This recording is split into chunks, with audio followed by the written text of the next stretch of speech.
Merdeka! Merdeka! Merdeka! Mohon maaf apabila mengagetkan.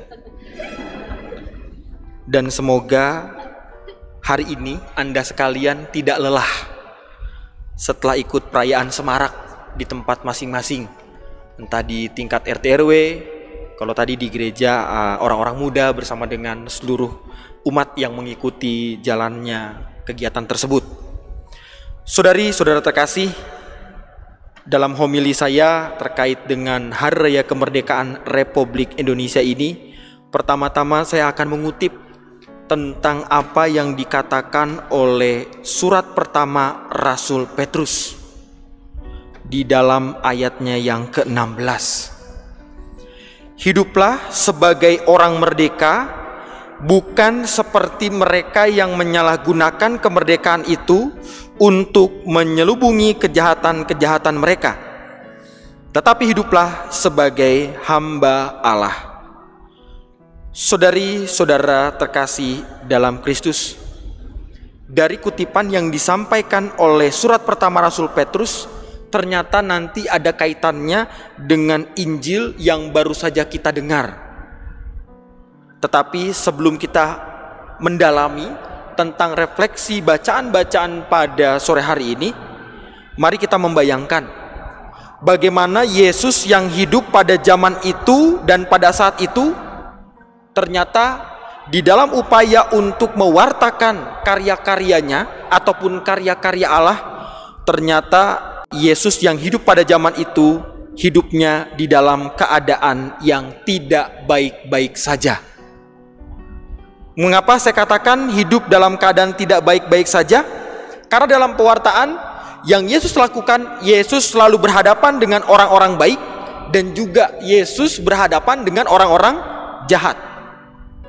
Maka dalam konteks Injil pada Hari Raya Kemerdekaan ini, ingin kita refleksikan bersama bahwasanya dalam Injil tersebut ditampilkan kepada kita bagaimana yang namanya orang-orang Farisi, yang namanya orang-orang Herodes ataupun Herodian ataupun pendukung-pendukung Herodes itu ingin menjerat Yesus dengan pertanyaan yang sangat mendasar.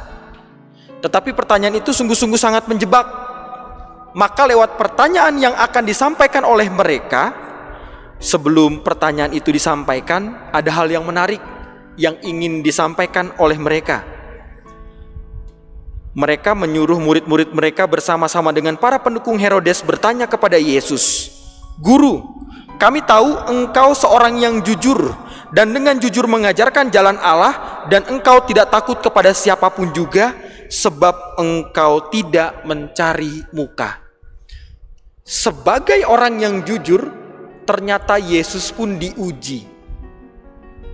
Maka dari apa yang ingin ditanyakan sekali lagi oleh mereka yang disebut orang Farisi dan juga orang Herodes, ternyata Yesus itu mengetahui tentang kejahatan hati mereka.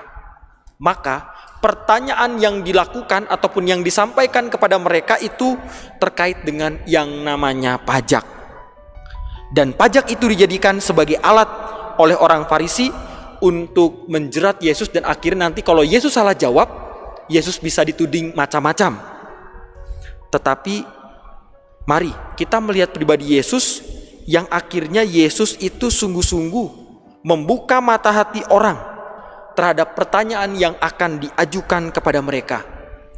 Lalu kita sebagai umat beriman boleh bertanya, mengapa akhirnya mereka yang bertanya mengambil sebuah pertanyaan lewat tentang pajak? Ternyata berbicara soal pajak itu adalah suatu masalah yang bisa diperdebatkan oleh orang-orang pada saat itu. Dan kita tahu juga bahwa yang namanya uang dan bahwa yang namanya kekuasaan itu bisa menjadi rebutan bagi banyak orang, dan juga bisa menjadi masalah yang berat di dalam kehidupan. Apapun sukunya, apapun agamanya, pasti kalau kita terjerat terhadap yang namanya uang ataupun kekuasaan, kita akhirnya bisa menjadi pribadi yang jatuh juga di hadapan Tuhan dan sesama. Lalu pertanyaannya, apa kaitannya dengan keadaan Yesus pada saat itu dengan pilihan untuk ajakan bagi kita menjadi orang yang merdeka sebagai murid Kristus. Tentang apa yang dikatakan juga di dalam bacaan kedua yang tadi saya katakan di awal sekali. Hiduplah sebagai orang merdeka, bukan seperti mereka yang menyalahgunakan kemerdekaan itu untuk menyelubungi kejahatan-kejahatan mereka, tetapi hiduplah sebagai hamba Allah. Bapak Ibu, saudara-saudari yang terkasih, maka kalau kita yang disebut sebagai umat beriman, dan kalau kita juga ingin disebut sebagai orang yang merdeka, maka jadilah orang yang merdeka karena kita itu ingin menjadi orang yang makin beriman dan juga sekaligus menjadi orang yang semakin peka. Apa artinya orang merdeka? Karena kita diajak juga untuk makin beriman sekaligus peka. Makin beriman berarti kita ingin menempatkan Allah pertama-tama di dalam hidup. Dan berikutnya makin beriman berarti kita menggunakan kekuatan hidup manusia yang bukan dirinya sendiri, tetapi kita menggunakan Tuhan sebagai kekuatan dasar di dalam kehidupan kita sebagai umat beriman. Dan makin beriman kita juga bisa diajak untuk merefleksikan, lihatlah pribadi Yesus sebagai guru yang mengajarkan kebenaran dan mengajarkan ajaran hidup yang tetap terus diteruskan. Karena dikatakan dengan jelas dan diakui oleh orang-orang Farisi dan orang-orang Herodes, engkau adalah orang yang jujur, engkau adalah orang yang tidak mencari muka. Maka di situ juga kita diajak untuk semakin beriman dan semakin serupa dengan Kristus. Menjadi orang merdeka bukan hanya menjadi makin beriman, tetapi juga makin peka. Peka terhadap apa? Peka untuk melihat keadaan zaman. Dan kita yang disebut sebagai orang Katolik, orang beriman, tidak hanyut di dalamnya. Bukan menjadi orang Katolik yang ikut-ikutan, yang sama, atau bahkan tidak ada bedanya dengan orang lain. Dan bahkan kita sebagai orang Katolik juga hendaknya peka untuk ikut, tidak menyalahgunakan keadaan, dan bahkan tidak mencari muka dalam keadaan apapun, dan bahkan tidak ikut menjadi orang jahat, dan bahkan tidak menaruh benci kepada sesama banyak orang.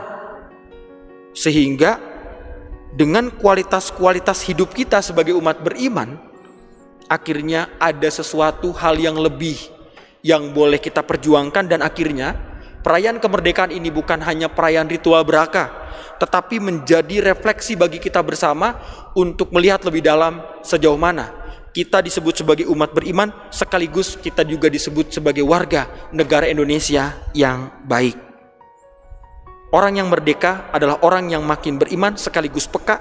Dengan kata lain, menjadi orang merdeka berarti membuat diri ini tetap semakin beriman kepada Allah, sekaligus memiliki kepekaan dalam hidup sebagai umat beriman. Mari kita sampaikan doa-doa kita bagi diri kita sendiri dan juga bangsa kita semua. Dirgahayu negeriku Indonesia ke-77, pulih lebih cepat, bangkit lebih kuat. Itulah yang disampaikan negara ini bagi kita. Semoga kita pun mampu menjadi pelopor ataupun orang-orang yang mendukung untuk kemajuan dari bangsa kita yang tercinta ini. Tuhan memberkati.